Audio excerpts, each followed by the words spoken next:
I am Maarten Visser, Flute Lab in Amsterdam. This is a one-hand flute I made. I often get questions, how do you make that? How does it work? In this lengthy video, I'm going to explain in detail to you how it works, how it's constructed. So, in fact, I'm open sourcing it.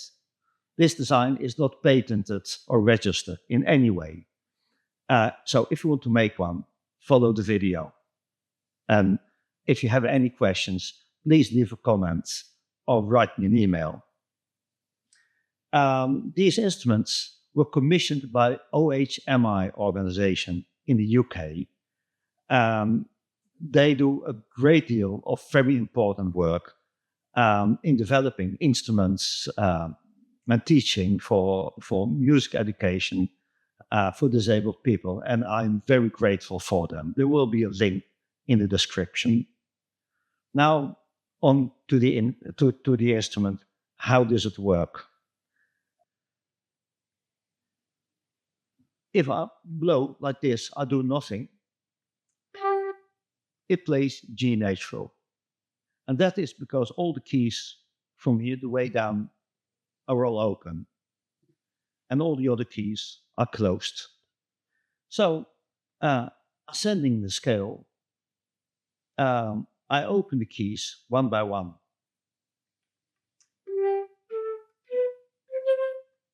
Descending, I close them like normal. That is how it works. But, of course, easier said than done. The construction is very different from an ordinary bone flute, and that is what I will discuss with you in this video. I will start from the top down, and the first thing to consider is the head joint. So the flute I just showed to you, like as you see, is a left-hand flute. I also make them in right hand, and are the exact mirror image of the left-hand flute. The head joint is from an ordinary children's flute. And they were made to be played like this. So to be able to play them left-handed, I had to reverse the lip plates. I unsoldered the old lip plate and put it back on.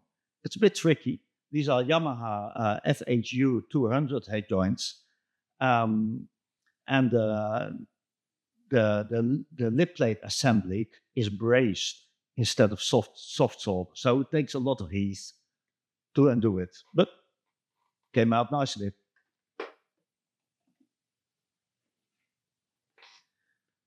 This is the identical twin of the other left-hand one-hand flute I just showed you. I made two of them. One is assembled, this one not yet. So I will work on it from the top down. These are the holes for the trill keys, and there's nothing unusual about them. I'll just show the trill key. 1 second, please.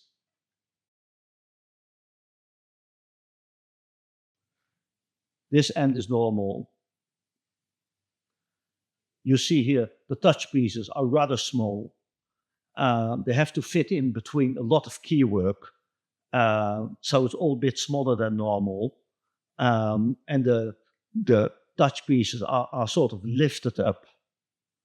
I will tell more about that in a moment. That's all for the trill keys, nothing very special there.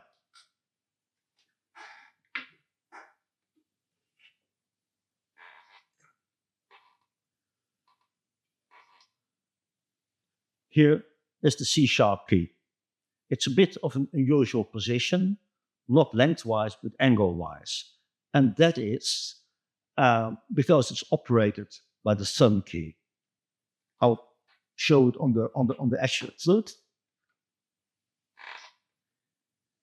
Here's the C-sharp, and this is how you open it. Right? The reason I do this is because this hand here is already fully occupied. Um, but the thumb wasn't doing a lot of work, so I gave you two keys. So one key um, can operate the C sharp key. The C sharp doesn't get a lot of work. We need it, of course, for the high D and D sharp, and of course the C sharp as well, but not for a lot of other things, and that's why it doesn't need a prime location. So I sort of moved it out of the way. So that is the C sharp key. Back to the stripped flute, the empty flute. If we go down the flute body, the first key we meet here, the first hole, is the C key. And on your ordinary bowden flute, that would be your thumb key. Here, it's arranged in a row with the other hole. And I will show you on the assembled flute where it goes. Here it is. You see it moving up and down. And here is the touch piece. So you operate it with the index finger. Very easy. Very, very simple key. Works like this. I will just show you the entire key. Where is it? Here it is. This touch piece that sort of floats over the F natural key, arm that goes backward, and here there is sort of bridge over the F sharp key, and here it's attached to the hinge. Here's the key cup, and you see the key arm makes a deep dive to go under the trill key rod. And of course, if you depress the key, it mustn't touch the trill keys. So that's why it's shaped like that.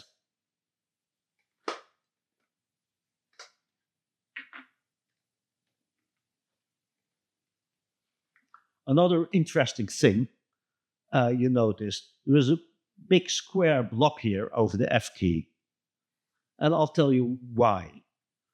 If we press the C key,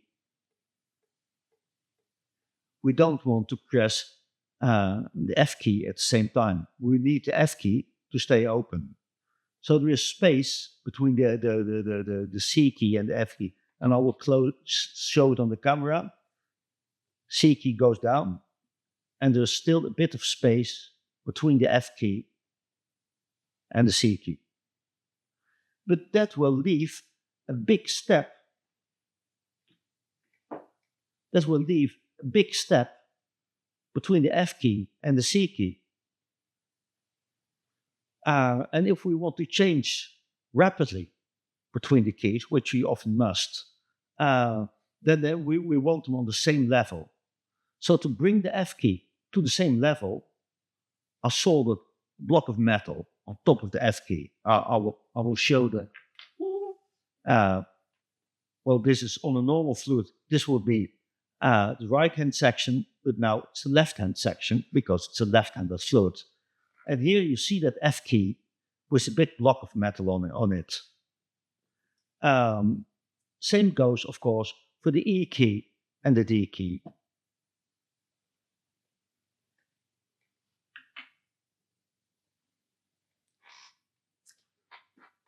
Back to the assembled flute.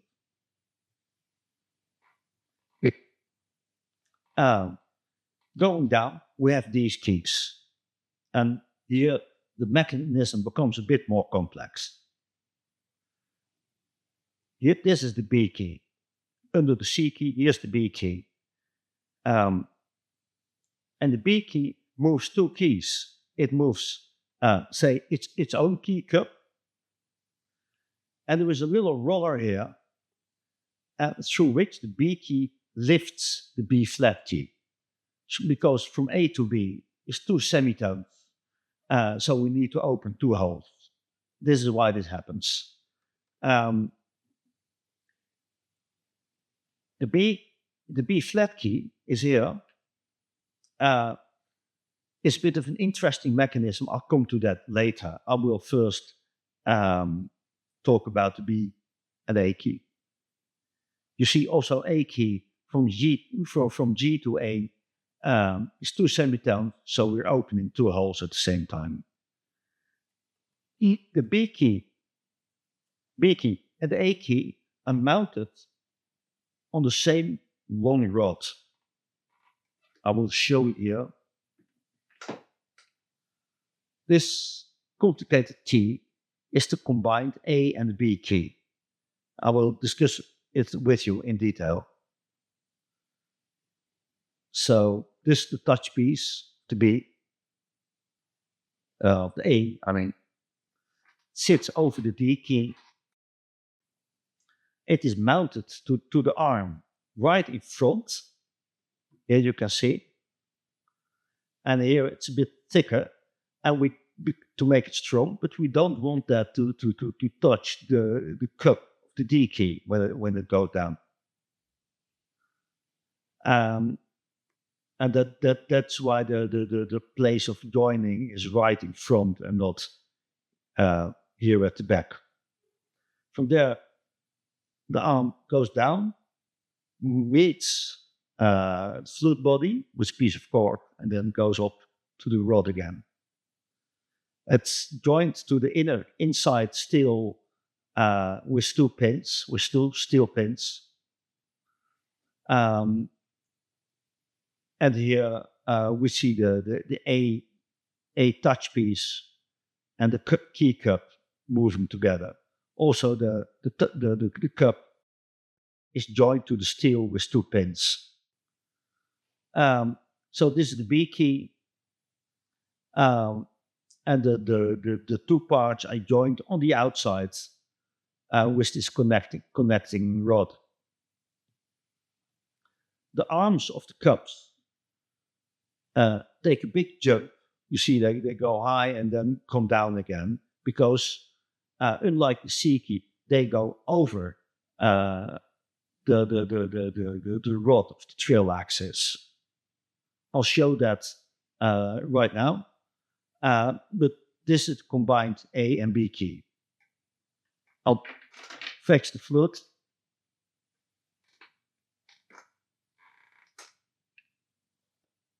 So here's the entire flute again. And here is the mechanism. And you can see the C key, the B flat, and the G sharp. They're going under the rod of the trill keys. And the A key and the B key, they go over the rod of the trill keys. It's a bit of a puzzle, but this is the way it works. There's another video here on YouTube, or if you ask for me, I'll send you the link on the assembly order of this flute, because it's not straightforward. It is a bit tricky to assemble it in the right order. And if you don't do the right order, you won't be able to assemble it.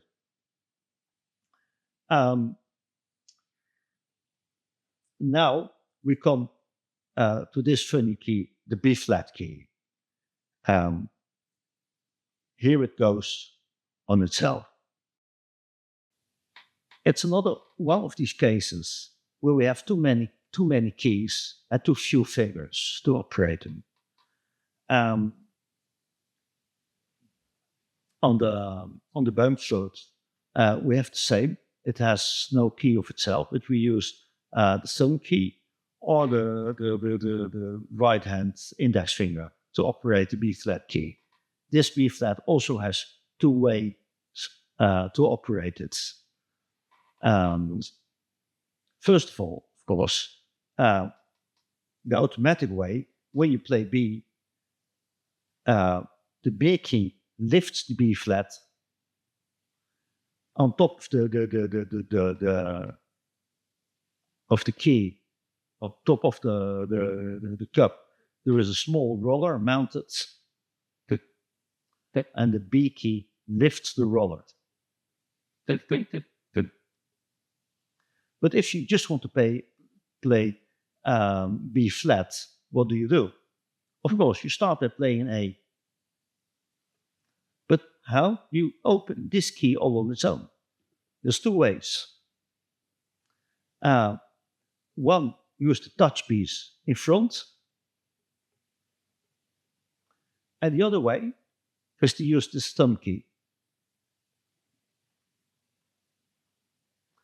And the thumb key, you press it here,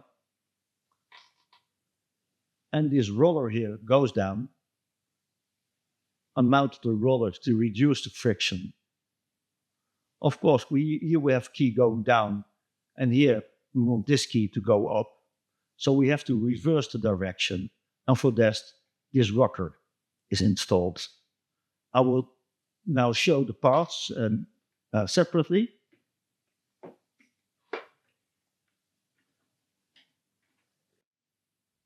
So here's the thumb B flat key. Here you push it.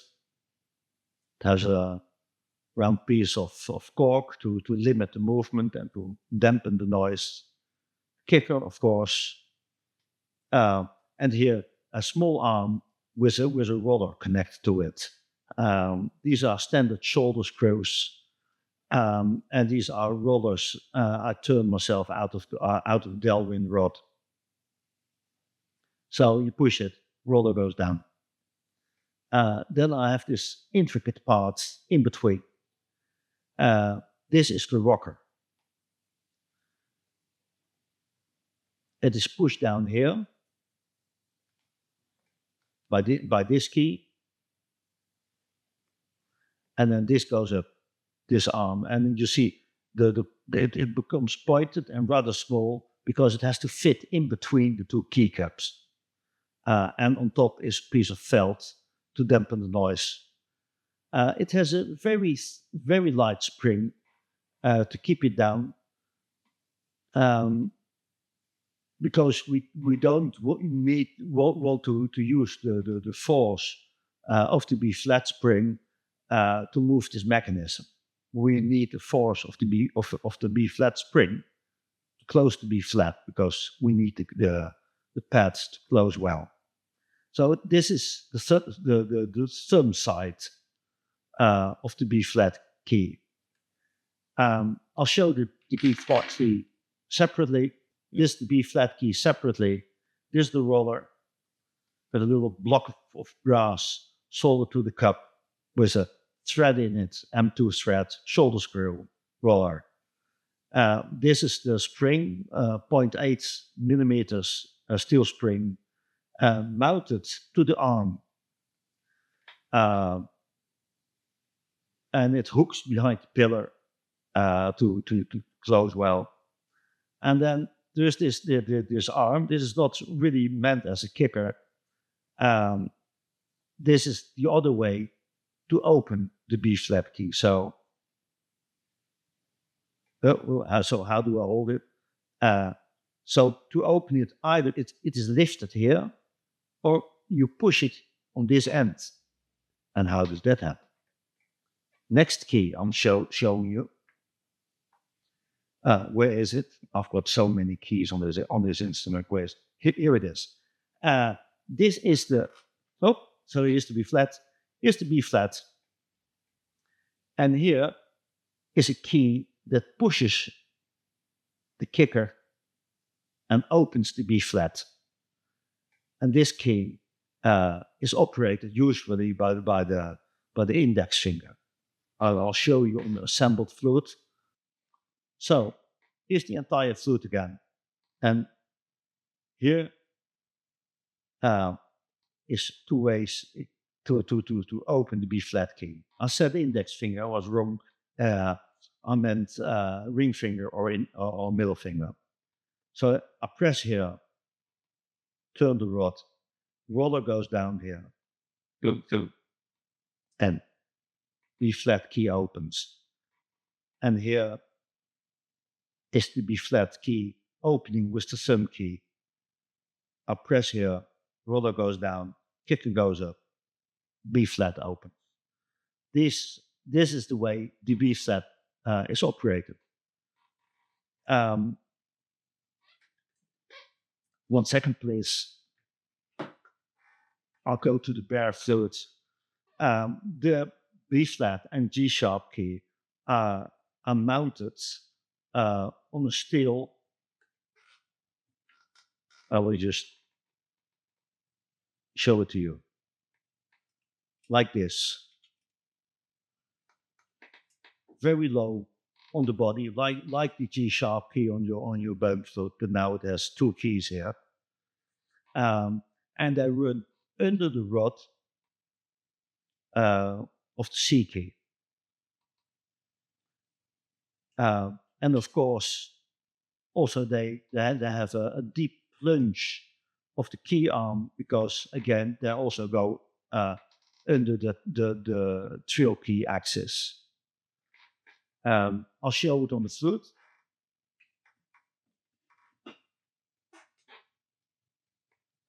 It's a bit difficult to see. Best to see from behind. Here is the B flat, and here is the G sharp mounted on a steel between these posts and these posts. Very small shoulder post.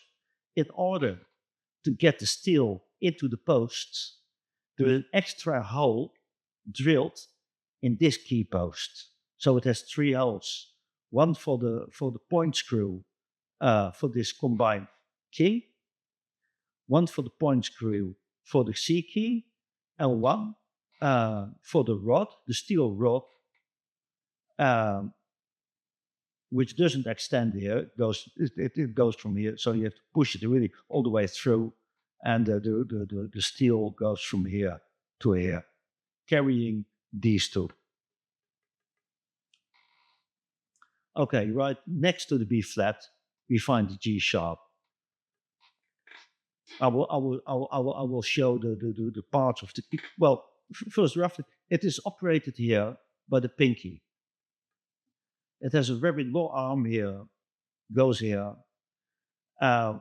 These are double pillars carrying both the G sharp and B flat touch pieces, and they both end here, both with an arm and a roller. This is the arm and the roller of the B flat. This is the arm and the roller of the G sharp. So that's rather a simple mechanism, and I will show you the separate keys. 1 second, please. So here's the G sharp. Here you press with your pinky. The arm with the roller goes down. The roller presses on the kicker of the G sharp, and G sharp opens. Again, like the B flat, it has a 0.8 steel spring mounted to the arm, hooks behind the pillar, and it has this arm. Perhaps I should have also made this made a roller. It's a bit more simple mechanism, but this one is lifted by the A key, and that's all there is to say about the G sharp key. I will just show the interaction between the A and G sharp on the assembled flute. So here's the assembled flute. I press the A key, and here, this is the A key, and this is the G key with this extension, and through this extension, the A key lifts the G sharp. Not extremely complicated. That's all there is about it. There's a small piece of felt below here And of course, there should be almost no movement between the A and the G sharp. Not complicated. Works like a treat. Now we come to the mechanism of the D. I will not go into this main section because it's very much like a normal flute. But the D is very different. So the D is very different for this reason. I don't want the pinky to be tied up in holding the flute. Because if you have a one-hand flute, you need all the 5 fingers for operating the mechanism. And tying up the pinky in balancing the flute is not necessary anymore because we have other ways to hold the flute. More about that later. But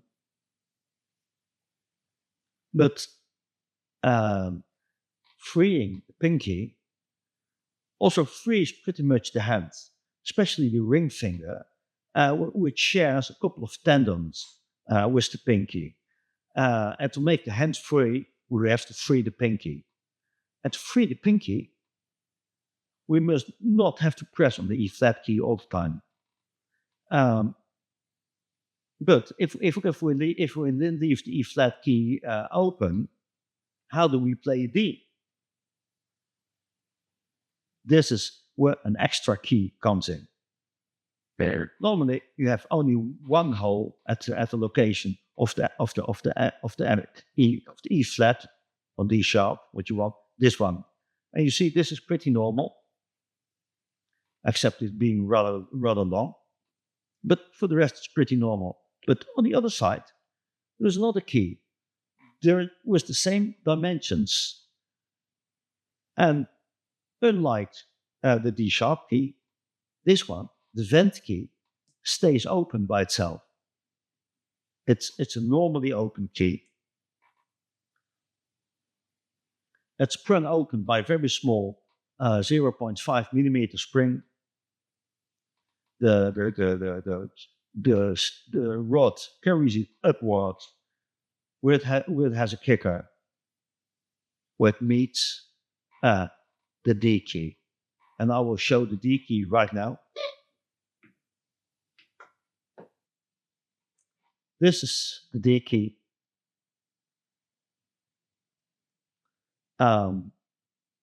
It has a little lug that connects to the F sharp, but it has a bit of an unusual kicker. You see, it has this sort of semicircular top. And this semicircular top, when the key goes down, this goes up and engages with the D sharp vent key.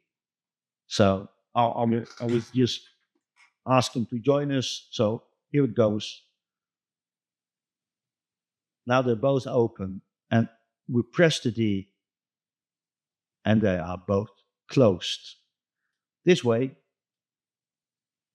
when closing the D, we close both the D sharp and D keys.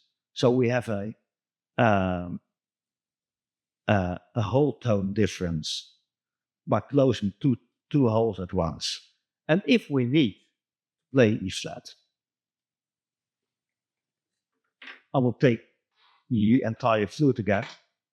Here the flute is assembled. And this, of course, is how you play D. And I will just show what happens. You play D, the D key closes, and the vent hole also closes. And if you want to play D sharp, here is the old key, just like in the olden days. This one, you remember, is G sharp.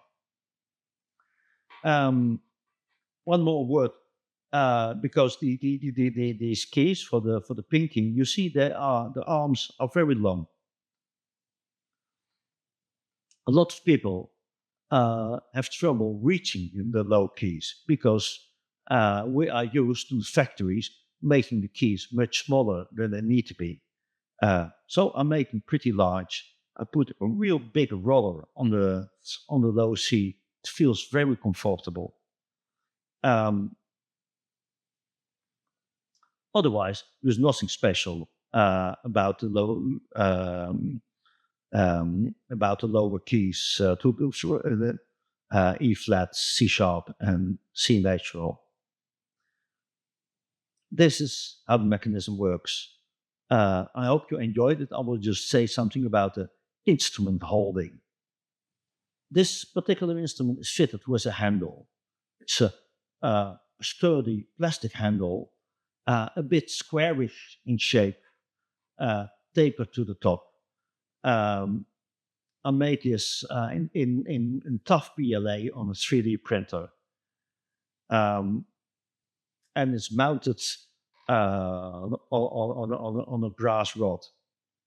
The connection to the instrument uh, is displayed here with through two M4 screws, and they go into these firmly mounted bases. I'll show them on the disassembled flute.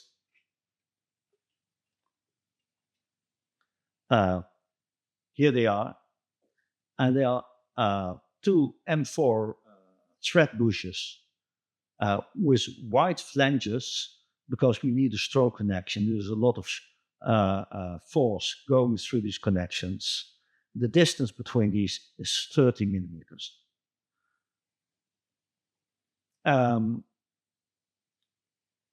One of the good things about sort of making this always the same, standardizing it if you want, um, is that these flutes are often mounted on different ways.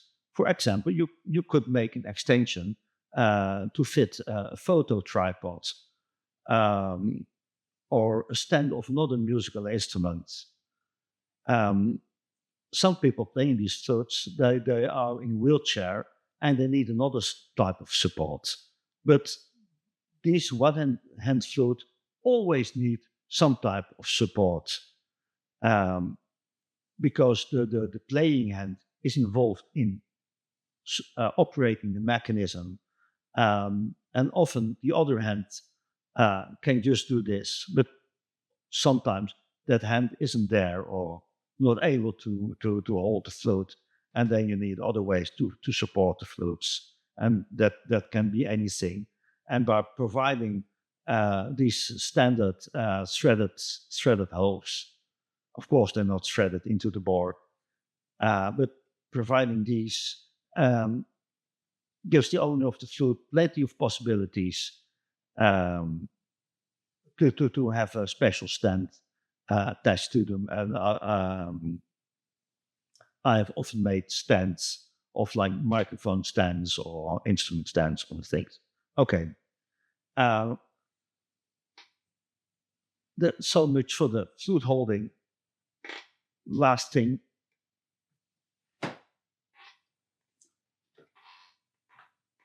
Nog één klein. Yeah. Last thing I need to discuss is the thumb rest. While playing the flute and not using the C sharp or the B flat keys, the thumb needs a place to sit. And also, it serves as an anchor for where the hand has to be.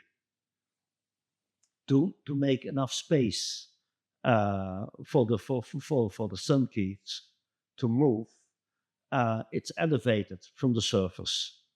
And it has a round dimple in the middle, so it's easy to find the location, but not so deep that it's difficult to move to the touch pieces of these keys. So that's why I mounted the thumb rest in this location. Like most thumb rests, the height location is opposite the F key, so opposite the index finger.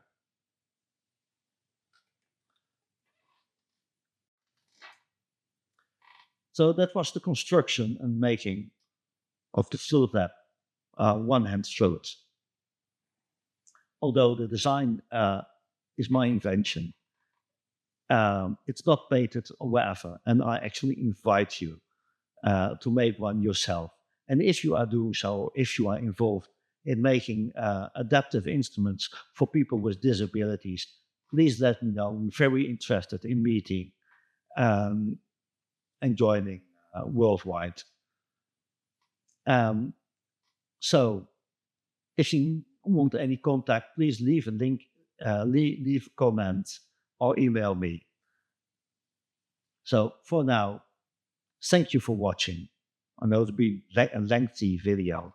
Thank you for watching again. Bye bye.